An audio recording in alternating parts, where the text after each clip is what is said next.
The Byzantine Empire, in comparison with many of the contemporary states in Western Europe, was very wealthy and cosmopolitan, had many cultural influences, and remained in contact with its Roman past. This meant that for women in the empire, there was a continuation of the attitudes towards women, though the society had become more conservative as a result of Christianity.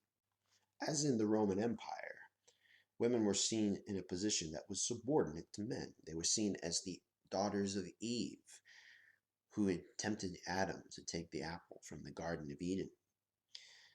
They were seen as more susceptible to temptation because of this idea. There was no Roman myth to reinforce these in the classical empire during the time of Augustus, for example. Though there was an ideal that was there in Rome of women to having to be modest in their relationships with others. As a result, going to places like the Hippodrome without the husband's permission were grounds for divorce in the Byzantine Empire. They were also not allowed to go to taverns, and they were not also allowed to be judges or bankers. However, there were some avenues open to women that were created by loopholes that allowed for widows to keep their dowries after their husbands had died, because their dowries, their property, was considered to be separate from that of her husband's. These were rights that women would not have in the West until the 19th century.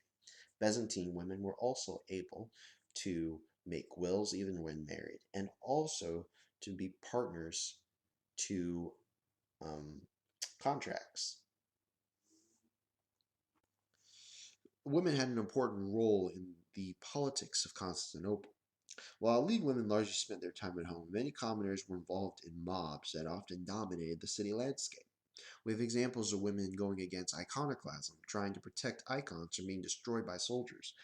We also have examples of women getting involved in political coups, most prominently against the Emperor Michael IV in the 11th century. So this paints a very complex picture.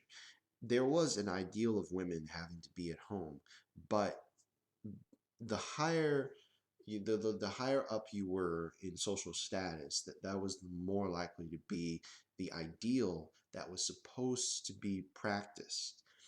But in the lower classes, we have people getting involved in politics in a very rough and very not a very formal way, but a more in with mobs in the city.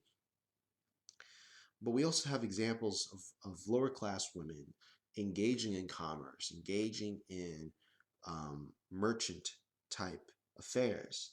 So while women couldn't be bankers, though, by law, we do have women being very involved in economic activities, including weaving and spinning of the silk industry in the Byzantine Empire. Women played a very important role in some of these silk factories that we have documented, especially the one in Thebes, Greece.